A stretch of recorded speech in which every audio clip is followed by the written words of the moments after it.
কয়েকদিন ধরেই মেকআপের কাজগুলো চলাকালীন ঘরের কাজগুলো ঠিকমতো হয় না, তাই এলোমেলো হয়ে আছে। আর আজকে যেহেতু কাজ নাই, তাই ভাবছি আজকে ঘরগুলোই সুন্দর করে গুছিয়ে রাখবো। তো নমস্কার, কেমন আছো সবাই? আশা করছি সবাই ভালো আছো। তোমাদের ভালোবাসায় আমি অনেক ভালো আছি। আজ বৃহস্পতিবার, এখন বাজে সকাল 9টার মতো। আর আমি ঘুম থেকে একটু লেট করে উঠেছি, কারণ শরীরটা খুব একটা ভালো নেই। ভীষণ পরিমাণ ঠান্ডা লাগছে। তোমরা আমার ভয়েস শুনে বুঝতেই পারছো আমার ভয়েসটা একটু আলাদা লাগছে ঠিকই, তবে দুদিন পরে ঠিক হয়ে যাবে। কন্টিনিউ মেকআপের কাজ, তার মধ্যে আবার বাড়ি এসেই সাথে সাথে ভিডিও এডিট করা, আর ঠান্ডা গরম তো আছেই, এই কারণে কিন্তু একটু ঠান্ডা লেগে গেছে। তো যাই হোক, আজকে যেহেতু বৃহস্পতিবার, অন্যান্য দিনের থেকে বৃহস্পতিবার করে কাজের চাপটা একটু বেশি হয়। সকালবেলা ঘুম থেকে উঠে আগে চা খেয়েছি, তারপরে গিয়ে এখন চলে আসলাম ঘরগুলো গোছাতে। রিকু আবার চলে গেছে দোকানে। এই দেখো, দোকান থেকে আবার চলেই আসলো বলতে বলতে, সাথে আবার পুরি নিয়ে আসছে আর সাথে নিয়ে আসে লাড্ডু। আজকে যেহেতু বৃহস্পতিবার, আর বৃহস্পতিবারের লক্ষ্মী ঘট বসাতে কত কিছু জিনিস লাগে, সেগুলো রিকু নিয়ে আসে। আর সাথে গোপুদেরও লাড্ডু নিয়ে আসে। অন্যান্য দিন যেমন ফল, ড্রাই ফ্রুট এগুলোই দিই, কিন্তু বৃহস্পতিবার করে গোপালের জন্য লাড্ডু নিয়ে আসে রিকু। আজকে আবার অনেকগুলো কাপড়ও আছে, কয়েকদিন ধরে কন্টিনিউ কাজ, এই কারণে কিন্তু কাজে যাচ্ছিলাম আর ড্রেসগুলো খুলে খুলে রাখছিলাম, সেগুলো আজকে আবার ধুয়ে দিবে রিকু। ঘর মোছার কাজটা আর কাপড় ধোয়ার কাজটা রিকুই করে, আমি আজকে ওকে হেল্প করে দিচ্ছি। দুটা ঘর মুছে দিচ্ছি আর বাকি দুটা ঘর ও মুছবে। কারণ কি, আজকে অনেকগুলো কাপড় আছে, ওকে একাই ধুতে হবে। আমি ওকে হেল্প করতে পারবো না কাপড় ধোয়াতে, কারণ কি আমার এমনিতেও ঠান্ডা লাগছে, আর কাপড় ধুলে কিন্তু আরও ঠান্ডা লেগে যাবে, যার কারণে ও আজকে একাই কাপড়গুলো ধুবে। তো এই কারণে ওকে ঘর মোছাতে একটু হেল্প করে দিচ্ছি। আর এখন তাড়াতাড়ি করে স্নান করে যাব আবার পুজো দিতে। কয়েকদিন আগেই অনেকজন বলছিল যে আমি নাকি আমার বরকে দিয়ে খুব খাটাই। আমার বর যেহেতু আমাকে ঘর মুছে দেয়, কাপড় ধুয়ে দেয়, মাঝে মধ্যে আবার বাসন ধুয়ে দেয়, তো সেগুলো নিয়ে অনেকজন বলেছিল যে আমি আমার বরকে দিয়ে খুব খাটাই। আর একজন কমেন্ট করছিল, যতই শরীর অসুস্থ থাকুক নিজেকেই করতে হয়, বরকে দিয়ে ওগুলো কাজ করাতে নেই। তো তাদের উদ্দেশ্যে আমি একটা কথা বলবো, আমরা যেহেতু সংসারের জন্য দুজনেই টাকা ইনকাম করি, তো ঘরের কাজগুলো দুজনে মিলেমিশে করব, এটাই স্বাভাবিক, তাই না? আর যারা এই কথাটা বলো, হয়তো তাদের হাজব্যান্ডগুলো তাদেরকে কাজ করে দেয় না, হয়তো তাদের হিংসা হয়, কিন্তু বিশ্বাস করো আমার বর আমাকে নিজের থেকেই কাজগুলো করে দেয়। আমি আমার বরকে অর্ডার মারি না, আর নিজের থেকে বলি না যে আমাকে এটা করে দাও, ওটা করে দাও। আমার অসুস্থ থাকলে নিজেই বর সকালবেলা ঘুম থেকে উঠে ঝাড় দিয়ে দেয়, মুছেও দেয়, সাথে আবার রান্নাও করে খাওয়ায়। আর বউয়ের অসুস্থতায় স্বামী পাশে থাকবে, স্বামী একটু যত্ন করবে, ঘরের কাজগুলো করে দিবে, এটাই তো স্বাভাবিক, তাই না? বউয়ের অসুস্থতায় যেমন স্বামীকে চেনা যায়, তেমন স্বামীরও খারাপ সময়ে কিন্তু বউকে চেনা যায়। দুজন দুজনকে সম্মান করব, দুজন দুজনকে হেল্প করব, দুজন দুজনকে ভালোবাসবো, দুজন দুজনের পাশে থাকবো, সুন্দর একটা সংসার গড়ে তুলবো, এটাই তো স্বাভাবিক, তাই না? আমার বর যে শুধু ঘরের কাজগুলোতেই হেল্প করে তা কিন্তু না, আমার মেকআপের কাজেও আমার বর ভীষণ পরিমাণ হেল্প করে। আমার বরের কাজটাকে যেমন আমি সম্মান করি, আমার বরের দোকানে গিয়ে যেমন আমি থাকি, তেমন কিন্তু আমার বড় আমার মেকআপের কাজে যায়, আমাকে হেল্প করে। তো আমরা যা করি দুজন মিলেমিশেই করি, দুজন দুজনকে সম্মান করি, দুজন দুজনকে ভালোবেসে এইরকমই সংসারে এগিয়ে চলছি। তো যাই হোক, আমরা আমাদের জীবনে তো খুশি আছি, তোমরাও তোমাদের জীবন নিয়ে খুশি থাকো। আর তোমরা যারা আমার ভিডিও পছন্দ করো তারা দেখো, আর যারা পছন্দ করো না তারা এড়িয়ে চলো। আমার ব্লগ ভিডিও যে সবার পছন্দ হবে এটা কিন্তু একদমই না, কারো পছন্দ হতে পারে, কারো পছন্দ বা নাও হতে পারে। আর আমাদের সংসার জীবনে তো আমরা এভাবেই দিন কাটাচ্ছি। সত্যি কথা বলতে আমরা ভীষণ খুশি আছি আমাদের জীবনে, তোমরাও খুশি থাকার চেষ্টা করো।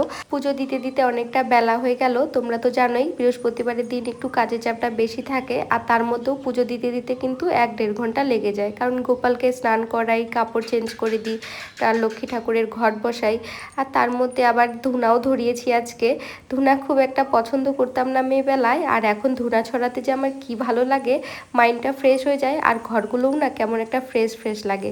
তো যাই হোক, পূজা দেওয়া তো কমপ্লিট। বেটা কি পড়ছিস? ওটা কি নেল পলিশ বলে? বলো নেল পলিশ পড়ছি বলো। কে পড়াই দিচ্ছে? কাকু? ওই ও কি মেয়ে নাকি তুই নেল পলিশ পড়াচ্ছিস?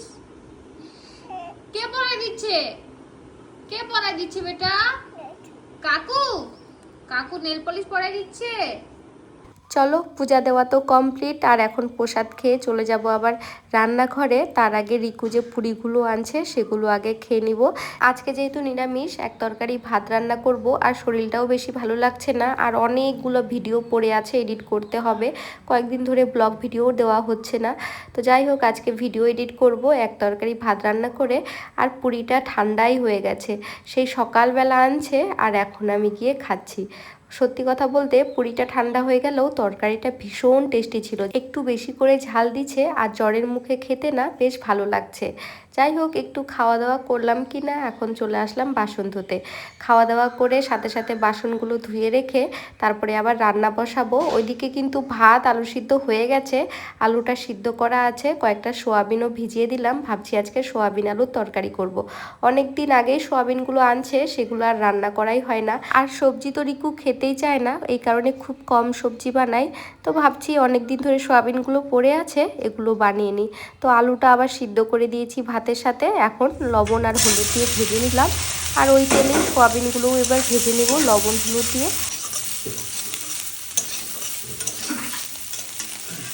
চলো, এদিকে আলু সোয়াবিনটা তো ভাজা হয়ে গেছে, আর এখন ছোট একটার মতো টমেটো ছিল, সেটা কুচি করে কেটে নিলাম, আর 3টার মতো দিলাম শুকনো লঙ্কা, ওগুলো পেস্ট করে নিব। আর এদিকে কড়াইটা বসিয়েছি, এত গরম হয়ে গেছে যে কি বলবো আর।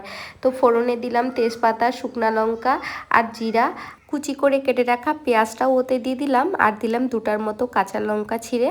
তো এখন ভালো করে নাড়াচাড়া করে ওতে দিয়ে দিচ্ছি কিন্তু টমেটো আর শুকনো লঙ্কার পেস্টটা। এই যে আদা রসুনের বাটা ছিল, 1 চামচের মতো আদা রসুন বাটাও দিয়েছি। এবার মশলাটাকে ভালো করে কষিয়ে নিব।